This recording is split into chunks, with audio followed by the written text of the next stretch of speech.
ಮತ್ತೆ ಹೇಳ್ತಾ ಇರೋದು ಕೋವಿಡ್ ಬಂದಾಗ ಹೆಂಗೆ ನಾವು ಒಂದಷ್ಟು ಕ್ರಮಗಳನ್ನು ಕೈಗೊಳ್ತಾ ಇದೀವೋ ಅಗತ್ಯವಾಗಿ ಸೋಷಿಯಲ್ ಡಿಸ್ಟೆನ್ಸ್ ಮೇಂಟೈನ್ ಮಾಡೋದು, ಮಾಸ್ಕ್ ಧರಿಸೋದು, ಸ್ಯಾನಿಟೈಸ್ ಯೂಸ್ ಮಾಡೋದು, ಜೊತೆಗೆ ಒಳ್ಳೆಯ ಆಹಾರ ಪದ್ಧತಿಯನ್ನು ಅಳವಡಿಸ್ಕೊಳ್ಳೋದು ನಮ್ಮ ಜೀವನದಲ್ಲಿ, ಇದೆಲ್ಲವನ್ನ ಕೂಡ ಮಾಡ್ತಾ ಇದ್ವಿ. ಸ್ವಲ್ಪ ಈಗ ಕೋವಿಡ್ ಸೋಂಕಿನ ಆರ್ಭಟ ಸ್ವಲ್ಪ ಕಡಿಮೆ ಆಯಿತು ಅನ್ನೋ ಕಾರಣಕ್ಕೆ ಎಲ್ಲವೂ ಕೂಡ ನೆಗ್ಲೆಕ್ಟ್ ಮಾಡೋಕ್ಕೆ ಶುರು ಮಾಡಿದ್ರು ಜನ. ಬಟ್ ಈಗ ಮತ್ತೆ ಅದರ ಅಗತ್ಯ ಇದೆ ಅನ್ನುವಂಥ ವಿಚಾರಗಳನ್ನು ನಾವು ನೋಡ್ತಾ ಇದ್ದೀವಿ. ಕಾರಣ ಇಷ್ಟೇ, ಫ್ಲೋರಿಡಾ ಮತ್ತು ಅಮೆರಿಕಾದಲ್ಲಿ ಹೊಸದೊಂದು ಸೋಂಕಿನ ಆರ್ಭಟ ಜಾಸ್ತಿ ಆಗಿರೋದ್ರಿಂದ ಸಾವಿನ ಸಂಖ್ಯೆ ಹೆಚ್ಚಳ ಆಗ್ತಾ ಇದೆ ಅಂತ.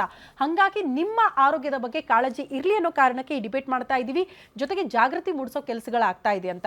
ಸುನೀಲ್ ಸರ್, ಈಗ ವಿಂಟರ್ ಸೀಸನ್ನಲ್ಲಿ ಅತಿ ಹೆಚ್ಚು ಅಂದರೆ ಆರೋಗ್ಯಕ್ಕೆ ಸಮಸ್ಯೆಗಳು ಎದುರಾಗುತ್ತೆ, ಅದ್ರ ಜೊತೆಗೆ ಹೊಸ ಹೊಸ ಸೋಂಕುಗಳು ನೋಡೋದಕ್ಕೆ ಸಿಗುತ್ತಲ್ಲ ಅಂತ.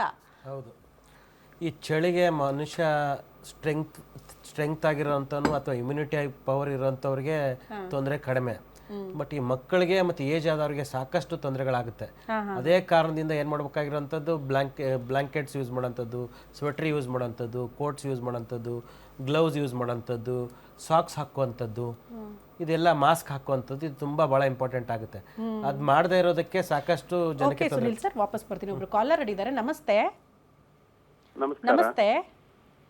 ನಾ ಜಯಣ್ಣ ಅಂತಂದು ಬೆಂಗಳೂರಿಂದ ಮಾತಾಡ್ತಾ ಇದ್ದೀನಿ. ಓಕೆ ಸರ್, ಕಾರ್ಯಕ್ರಮ ನೋಡ್ತಾ ಇದ್ರೆ ಡಾಕ್ಟರ್ ಮಾತಾಡ್ಬೇಕು. ಓಕೆ, ಏನ್ ಪ್ರಶ್ನೆ ಇದೆ ಕೇಳಿ ಸರ್.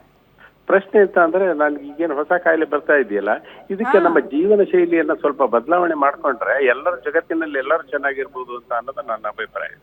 ಹಾ, ಓಕೆ, ಇದು ಪ್ರಶ್ನೆ ಅಲ್ಲ, ನೀವೇ ಒಂದು ಸಜೆಷನ್ ಕೊಡ್ತಾ ಇದ್ದೀರಾ ಜನರಿಗೆ ಅಂತ ಪಾಪ ಅಲ್ವಾ? ಖಂಡಿತವಾಗಿ. ಈಗ ನಮ್ಮಲ್ಲಿ ಜೀವನ ಶೈಲಿ ಮುಂಚೆ ಒಂದು ರೀತಿಯ ಚೆನ್ನಾಗಿತ್ತು, ಆದ್ರೆ ಅದು ಈಗಿನ ಮಾಡ್ರೇಷನ್ ಸಿಸ್ಟಮ್ ಅಲ್ಲಿ ಅದನ್ನ ಮರಿತಾ ಇದ್ದಾರೆ.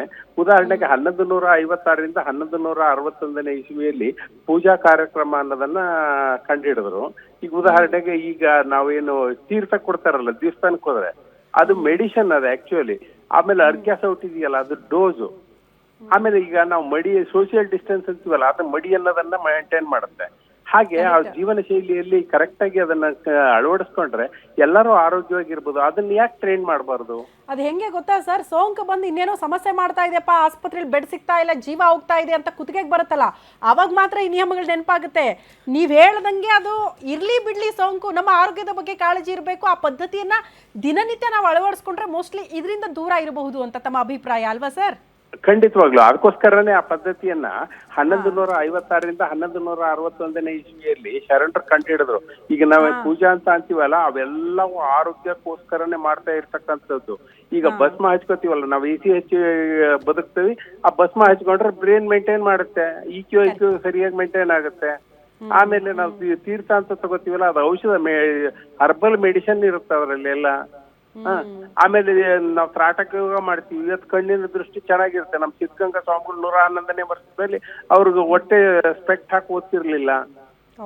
ಆಮೇಲೆ ನಾವು ಭಸ್ಮಗಳನ್ನ ಜಾಯಿಂಟ್ಸ್ಗೆಲ್ಲ ಹಚ್ಕೋತೀವಿ, ಅಲ್ಲಿ ಜಾಯಿಂಟ್ ಪೇನ್ ಬರೋದಿಲ್ಲ.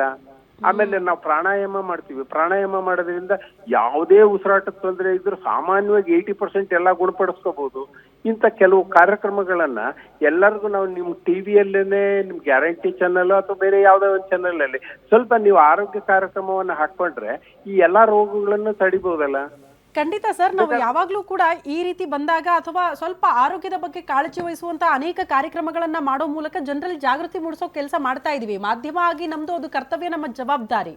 ನೀವು ಹೇಳಿದ್ದನ್ನ ನಾವು ತಗೊಂಡಿದೀವಿ. ಜೊತೆಗೆ ಈಗ ನಮ್ಮಲ್ಲಿ ಬಂದಿದೆ ಅಂತಲ್ಲ, ಅಮೆರಿಕಾ ಫ್ಲೋರಿಡಾದಲ್ಲಿದೆ, ಬಟ್ ನಾವು ಅಲರ್ಟ್ ಆಗಬೇಕು ಅನ್ನೋ ಕಾರಣಕ್ಕೆ ಜಾಗೃತಿ ಕಾರ್ಯಕ್ರಮ ಇವತ್ತು ಮಾಡ್ತಾ ಇರೋದು ನಾವು. Anyway, thank you sir. Guarantee News ಜೊತೆ ಮಾತನಾಡಿ ತಮ್ಮ ಅಭಿಪ್ರಾಯ ತಿಳಿಸಿದ್ದಕ್ಕಾಗಿ. ಸುನೀಲ್ ಸರ್, ನಾನು ಆಗಲೇ ಹೇಳಿದೆ, ಈ ಕೋವಿಡ್ ಬಂತು, ಮಹಾಮಾರಿ ಬಂತು, ಇನ್ಯಾವುದೋ ಸೋಂಕು ಬಂತು ಅಂತ ಅಂದಾಗಲೇ ನಿಯಮಗಳು ಫಾಲೋ ಆಗುತ್ತೆ. ಅದಕ್ಕೂ ಮುಂಚೆನೂ ನಾವು ಫಾಲೋ ಮಾಡಬಹುದಲ್ವಾ? ಎಡ್ವಿನ್ ಮೇಡಮ್ ಹತ್ರ ಅದ್ರದ್ದು ಒಂದು ರಿಯಾಕ್ಷನ್ ತೊಗೊಂಡ್ಬಿಡ್ತೀನಿ. ಮೇಡಮ್, ಏನು ಹೇಳ್ತೀರಾ? ಯಾಕಿಂತ ನಿಯಮಗಳಿಂದ ದೂರ ಆಗ್ಬಿಡ್ತೀವಿ? ಸೋಂಕು ಹೋಯ್ತು, ಇನ್ಯಾರು ಕೇಳೋದು? ಜಸ್ಟ್ ಜ್ವರ, ಕೆಮ್ಮು, ನೆಗಡಿ ಅನ್ನೋ ನೆಗ್ಲೆಕ್ಟಾ ಹೆಂಗೆ ಅಂತ? ಅದು ಕೂಡ ಕರೆಕ್ಟ್.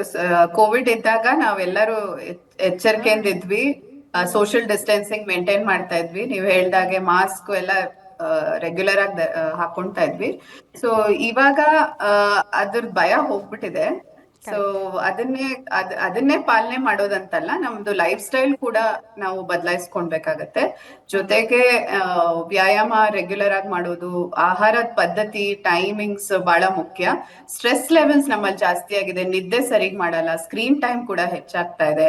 ಸೊ ಇದೆಲ್ಲ ಕಡೆ ಅವೇರ್ನೆಸ್ ನಾವು ಜಾಸ್ತಿಯಾಗಿ ಮೂಡಿಸ್ಬೇಕು, ಸ್ಪೆಷಲಿ ಸ್ಕೂಲ್ಸ್ ಕಾಲೇಜಸ್ ಅಲ್ಲಿ.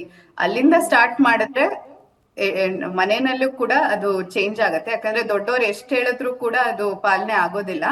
ಮಕ್ಕಳಲ್ಲೂ ಕೂಡ ಅದಾಗ್ಬೇಕು. ಡಾಕ್ಟರ್ ಹೇಳಿದ್ದಾಗೆ ಅವರಲ್ಲಿ ಇಮ್ಯುನಿಟಿ ಕಮ್ಮಿ ಇರುತ್ತೆ. ಸೊ ಮಕ್ಕಳಿಂದಾನೇ ನಾವು ಶುರು ಮಾಡ್ಬೇಕು. ಸ್ಕೂಲ್ಗೆ ಹೋಗಿ ಸ್ಕೂಲಿಂದಾನೇ ಜಾಸ್ತಿ ಅಂಟೋ ಸಾಧ್ಯತೆ ಇರುತ್ತೆ ಮಕ್ಕಳಲ್ಲಿ. ಅದು ಮನೆಗ್ ಬರುತ್ತೆ, ಅವಾಗ ವೃದ್ಧರಲ್ಲೂ ಅವಾಗ ಜಾಸ್ತಿ ಆಗುತ್ತೆ. ಸೊ ಅಲ್ಲಿಂದ ನಾವು ತಡೆಗಟ್ಟಬೇಕು ಅಂತ ಹೇಳ್ತೀನಿ. Okay ma'am. ಸುನಿಲ್ ಸರ್, ನಿಮ್ಮ ಅಭಿಪ್ರಾಯ? ಮೋಸ್ಟ್ಲಿ ಮೇಡಮ್ ಹೇಳಿದ್ದಕ್ಕೆ ನನಗೊಂದು ನೆನಪಾಯಿತು, ಸ್ಕೂಲಲ್ಲೂ ಜಾಗೃತಿ ಮೂಡಿಸ್ಬೇಕು, ಮಕ್ಕಳಿಗೆ ಅದ್ರ ಬಗ್ಗೆ ಒಂದು ಸ್ವಲ್ಪ ತಿಳಿ ಹೇಳಬೇಕು. ಅದ್ರ ಜೊತೆಗೆ ಮನೆಯೇ ಮೊದಲ ಪಾಠಶಾಲೆ ಅಂತೀವಲ್ಲ, ಮನೆಯಿಂದಲೇ ಪ್ರಾರಂಭ ಆಗಬೇಕು ಈ ಜಾಗೃತಿ ಕಾರ್ಯಕ್ರಮಗಳು ಅಂತ, ಅಥವಾ ಮಕ್ಕಳಿಗೆ ತಿಳಿ ಹೇಳೋದು ಹೆಂಗಿರಬೇಕು ನಾವು ಅಂತ. ಇಲ್ಲ, ಖಂಡಿತವಾಗ್ಲೂ ತಂದೆ ತಾಯಿನೇ ಮೊದಲ ಗುರು ಅಂತ ಹೇಳ್ತಾರೆ. ತಂದೆ ತಾಯಿ ಲೈಫ್ ಸ್ಟೈಲ್ ಮಾಡಿಫಿಕೇಶನ್ ಹೇಗಿರುತ್ತೋ, ತಂದೆ ತಾಯಿ ಲೈಫ್ ಸ್ಟೈಲ್ ಹೇಗಿರುತ್ತೋ ಅದನ್ನು ಪಾಲನೆ ಮಾಡೋದೇ ಮಕ್ಕಳು.